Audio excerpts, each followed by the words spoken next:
Nkomazi, east of Mbombela and Mpumalanga, is growing. Fearful locals have called for the deployment of more police and South African National Defence Force members to force people to adhere to the lockdown regulations. Let's get more on this now. We crossed our reporter Siphephile Kunene in Nkomazi. Very good afternoon to you, Siphephile. 23 positive COVID-19 cases in Mpumalanga at government's last count, but there's obviously fears now that this number will increase if people aren't adhering to lockdown regulations. Yes, you are right, Zinga. Mpumalaga's got about 23 cases that have been confirmed, and 9 of those come from Nkomazi in particular. People around this place are scared. Some have called on authorities to be more hands-on, to be seen and to be visible, as well as to make sure that people are adhering to the regulations that have been announced by the president of the country. But what we observed when we came here this morning, people are going about their business.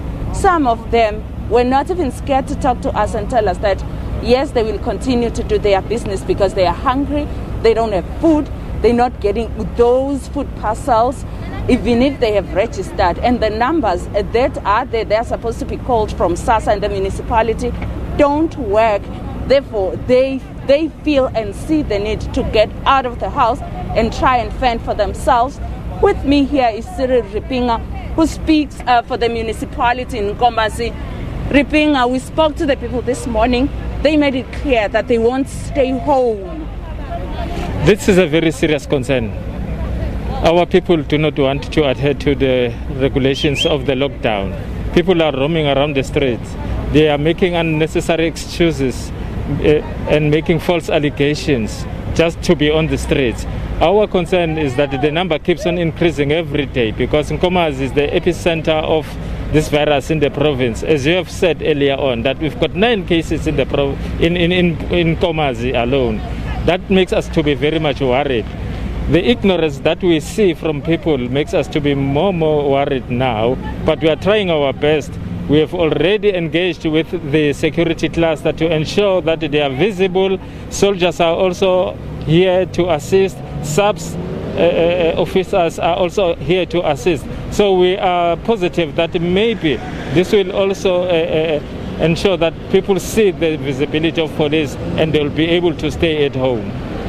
Now, how true is that they can't get hold of the people that are supposed to be giving them the necessary help when they call those numbers? Do they have anywhere else where they can go and report these things?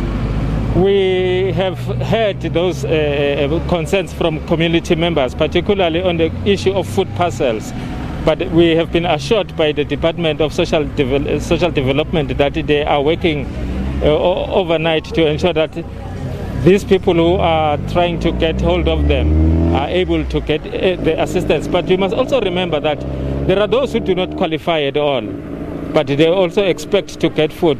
There is a certain criterion that is being used by the Department of Social Development to ensure that people who really need assistance get that required assistance. It's not for everyone. So the process may be a bit slower, but we appeal to the community not to just to roam around the streets saying that because they can't get hold of that number, then they are allowed to be on the streets. That is not true.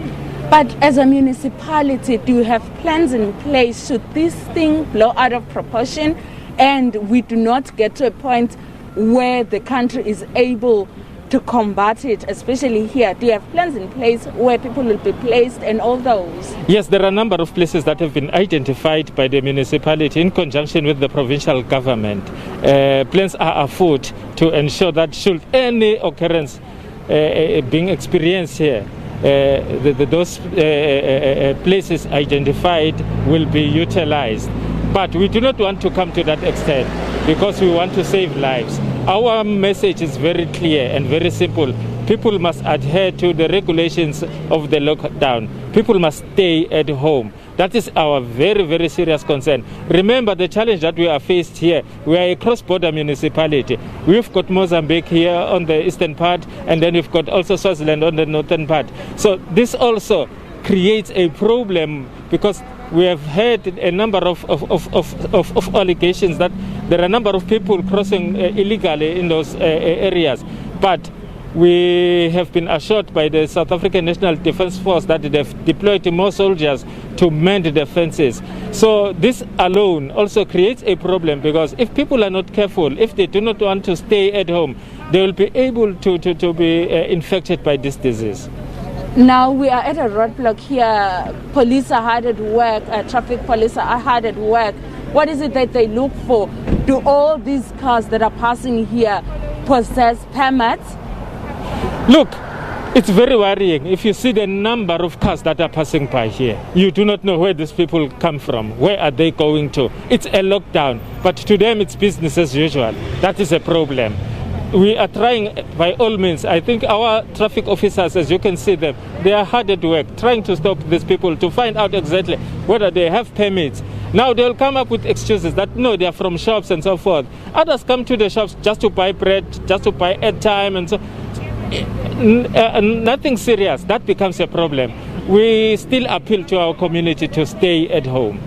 Okay, some of the cars are being turned back here. When they are more than the number that's supposed to be in the car, they are turned back. Those that don't have permits are turned back.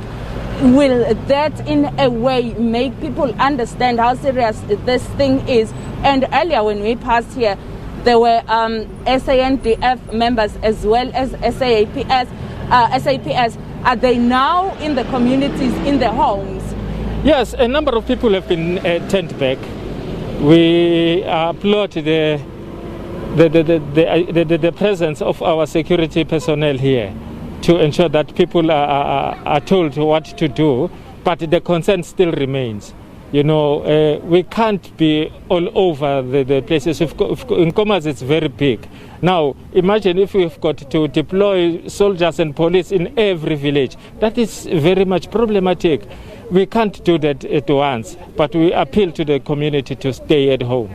Okay, earlier you spoke about an arrest that was supposed to be made elsewhere where people are selling alcohol unlawfully. So has that been made, and are people around the area seeing that so that maybe they can retreat from what they're doing? Yes, we received complaints that there were people who are selling alcohol around here, and fortunately our team quickly went to check exactly if that is true, but unfortunately that was not true. But we have been informed that they are still on the lookout. They are trying to check if exactly there are people who are selling alcohol. But we must send a strong message to whoever is doing that the long arm of the law will definitely reach wherever that particular person is. Thank you very much, Cyril Ripinga from the Nkomazi Municipality, explaining the extent of damage that stands to happen here in Nkomazi if people don't stay at home, if people continue not to adhere to the regulations that have put in place in order to fight COVID-19.